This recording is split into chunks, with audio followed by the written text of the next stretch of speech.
ମୋ ଦିନଟା ପୁରା ବହୁତ ଭଲରେ ଗଲା ମାନେ ସକାଳୁ ଫାଷ୍ଟ ଉଠୁ ଉଠୁ ମୁଁ ବାବାଙ୍କ ସ୍ୱପ୍ନ ଦେଖିଛି ସେଇଟାକୁ ଏତେ ଦିନ ପରେ ଆଉ ମାନେ ମୁଁ ନିଜେ ବି ଭରସା କରିପାରୁନି ଯେ ମାନେ ବାବା ମାନେ ସ୍ୱପ୍ନରେ ଆସିଥିଲା ଆଉ ମୁଁ ନିଜେ ହାପି ବାର୍ଥଡେ ତାଙ୍କୁ କହିଛି ମାନେ ମୁଁ ଜାଣିଛି ମାନେ କେହି ବିଲିଭ୍ ତ କରିବେନି ମାନେ ମୋର ନିଜର ବି ବିଲିଭ୍ ହଉନି ମୁଁ ଏମିତି ସ୍ୱପ୍ନ ଦେଖିଛି ବୋଲି ମାନେ ମୁଁ ସକାଳୁ ଉଠୁ ବାବାଙ୍କୁ ଆଗ ୱିଶ୍ ହିଁ କରିଦେଇଛି ମାନେ ବଡି ମାନେ ନଥାଉ କହନ୍ତା ଶରୀର ନଥାଉ ମୁଁ ସ୍ୱପ୍ନରେ ହିଁ କରିଦେଇଛି ଆଉ ସେଥିପାଇଁ ମୋତେ ବହୁତ ଖୁସି ଲାଗୁଛି ମାନେ ତାପରେ ବାବା ସବୁବେଳେ ତାଙ୍କ ଜନ୍ମଦିନରେ ମାନେ ଯେତେ ଯାହା ହେଇଯାଉ ପଛେ ନୂଆ ଡ୍ରେସ୍ ଆଉ ଲୋକମାନଙ୍କ ମନରେ ଆସିକି ପୂଜା କରିବା ଭୋଗ କରିବା ମଷ୍ଟ ତ ସେଥିପାଇଁ ଆମେ ଆଜି ତାଙ୍କ ଜନ୍ମଦିନରେ ପୁଅ ପାଇଁ ନୂଆ ଡ୍ରେସ୍ ପୁଅ ପାଇଁ ନୂଆ ଡ୍ରେସ୍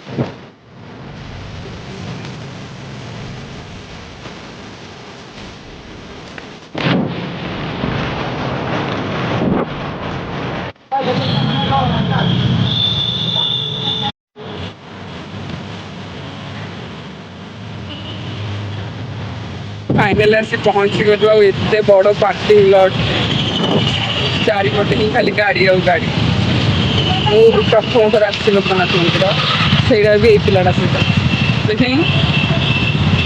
ଆମେ ଟୁରିଷ୍ଟ ନୁହଁ ଆମେ ଟୁରି ପିଲା ଗୋଟେ ବହୁତ ବଡ଼ ଏରିଆ ଅଛି ମାନେ ପାର୍କିଂ କରିବା ପାଇଁ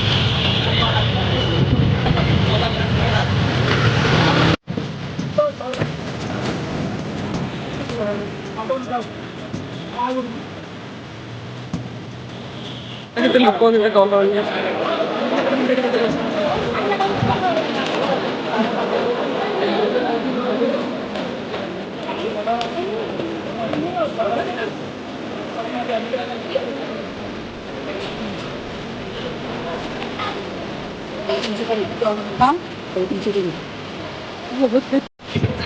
ଚପଲ ଛାଡ଼ି ରଖିଥିବି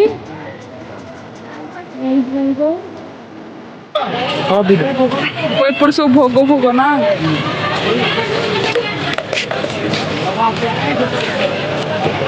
ସେପଟେ ଠାକୁର ଏପଟେ ସବୁ ଭୋଗ ଗହଳି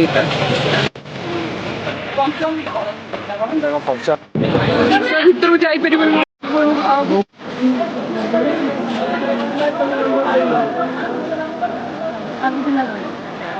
ମାନେ ଏତିକି ଭୋଗ ଆଣିବୁ 260 ଟଙ୍କା ମାନେ ବହୁତ ପରିମାଣରେ ଏଠି ପଇସା ନେଉଛନ୍ତି ନା ପୁଅ ମାନେ ପୁରା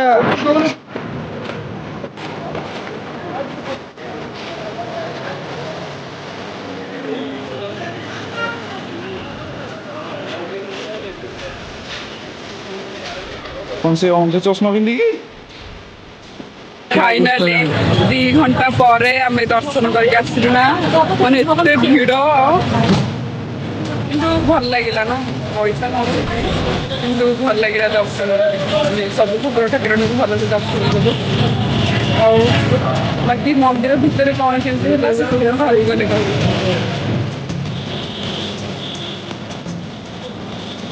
କଣ ଏଇଟା କଣ ଲୋକ ମନ୍ଦିର ଆମ ଛୋଟ ସାର୍ ମିଳିଗଲେ କେମିତି ଲାଗିଲା ଦର୍ଶନ ଲାଗିଲା ପଛପଟେ ଯେହେତୁ ଆମ ଗାଁରେ ଲୋକମାନେ ସବୁ ଆସିଥିଲେ ଏଠି ଖାଇବା ପୂଜା କରି ଆମେ ତ ଆଉ ଖାଇବା ପାଇଁ ବହୁତ ଖରା ଅଛି ରହିବୁନୁ ତ ଆମେ ପଳେଇବୁ କିନ୍ତୁ ଓଭରଅଲ୍ ମାନେ ଭଲ ଲାଗିଲା ନା କୁହ କିନ୍ତୁ ପଇସା ଛାଡ଼ୁଛନ୍ତି ମାନେ ଆମର ପୁରା 400 ଖର୍ଚ୍ଚ ହେଇଗଲା ମାନେ ୟାରି ଭିତରେ ମାନେ ଘରୁ ଯଦି ଭୋଗ ନେଇଯାଇଥିବ ଏତେ ପଇସା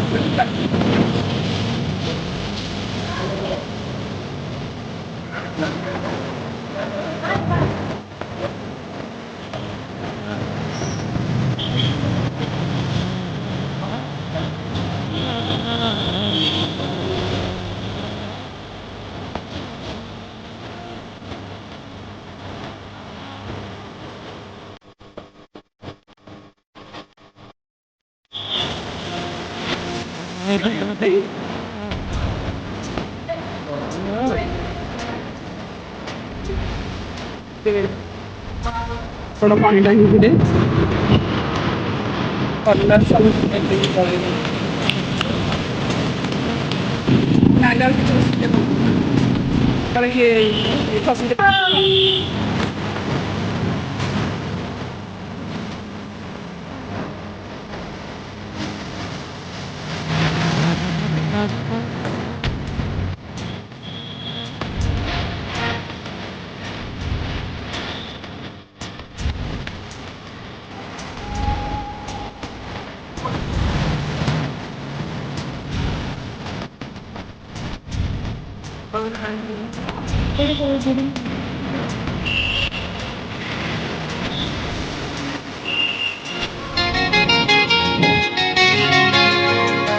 ତାହେଲେ ଟିକେ ଭିଡ଼ିଓ କରିକି ପଳଉଛି ଆଉ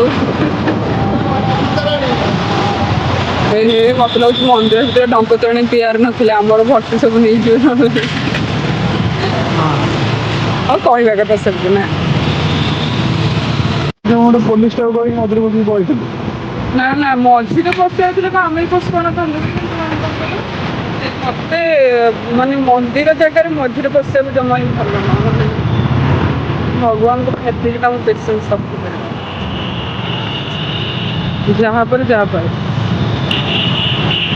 ମୁଁ ଲାଇନରେ ଠିଆ ହେଲି କିନ୍ତୁ ମୁଁ ମୋ ଆଗକୁ ବି କାହାକୁ ଛାଡ଼ିବନି ମାନେ ମୋ ଆଗକୁ ଯଦି ମଝିରେ ଆସିକି ପଶିଯିବ ତମେ ପଛରେ ଠିଆ ହବ ମୋ ଆଗରେ ଠିଆ ହବନି ମାନେ ମଝିରେ ପଶିବା ହେଲାନି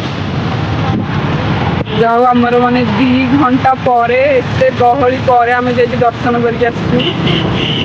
ସବୁ ବଢ଼ିଆ ଲାଗିଲା ମାନେ ମନ୍ଦିର ବି ଭଲ ଅଛି ପ୍ରଭୁ ମାନେ ବହୁତ ମାନେ ଶିବ ପାର୍ବତୀଙ୍କୁ ଆରାମସେ ଦର୍ଶନ କରିବେ କିନ୍ତୁ ଟିକେ ଗହଳି ରହୁଛି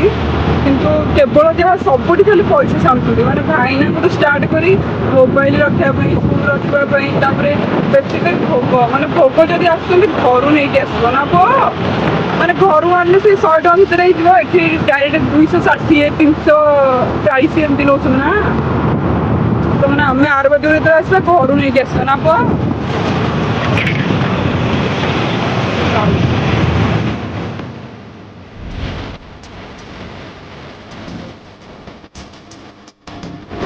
ତାପରେ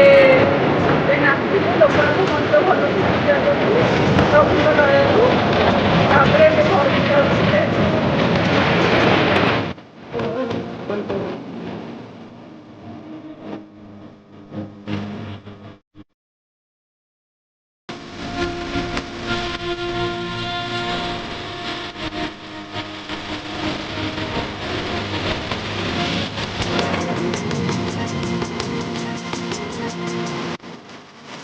ମୋ ମା